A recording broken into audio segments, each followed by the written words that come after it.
নানা আয়োজনের মধ্য দিয়ে বরিশালের গৌরনদীতে মহান স্বাধীনতা ও জাতীয় দিবস পালিত হয়েছে।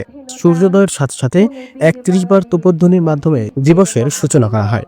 পরে উপজেলা প্রশাসনের আয়োজনে শহীদ মুক্তিযোদ্ধাদের স্মরণে শহীদ মিনারে পুষ্পমাল্য অর্পণ করেন উপজেলা প্রশাসন, পৌরসভা, মুক্তিযোদ্ধা সংসদ, গৌরনদী মডেল থানা, গৌরনদী হাইওয়ে থানা, প্রেস ক্লাব সহ বিভিন্ন সামাজিক ও সাংস্কৃতিক সংগঠনের নেতৃবৃন্দরা। শেষে সরকারি গৌরনদী পাইলট মাধ্যমিক বিদ্যালয় মাঠে বিভিন্ন শিক্ষা প্রতিষ্ঠানের ছাত্রছাত্রীদের সমাবেশ ও কুচকাওয়াজ অনুষ্ঠানের জাতীয় পতাকা উত্তোলন শেষে প্রধান অতিথি হিসেবে বক্তব্য রাখেন উপজেলা নির্বাহী অফিসার ও পৌর প্রশাসক মোহাম্মদ আবু আবদুল্লাহ খান। এটি আমাদের ভাষা, সংস্কৃতি, অর্থনীতি ও রাজনৈতিক সক্রিয়তার অধিকার। আমাদের স্বাধীনতা এসেছে অপরিসীম ত্যাগের, তাই এই দিনটি আমাদের স্বাধীনতার প্রতীক, সংগ্রামের চেতনা এবং আত্মত্যাগের মহিমায় উজ্জ্বল। এটি আমাদের ভাষা, সংস্কৃতি, অর্থনীতি ও রাজনৈতিক সক্রিয়তার অধিকার। দুপুরে উপজেলা প্রশাসনের পক্ষ থেকে ৪ শতাধিক বীর মুক্তিযোদ্ধা ও তাদের পরিবার বর্গদের সংবর্ধনা প্রদান করা হয়।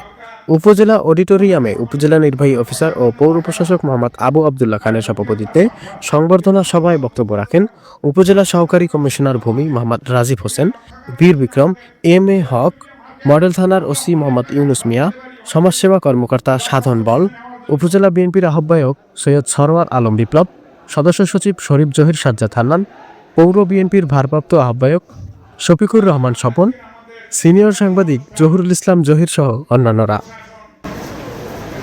এবং সরকার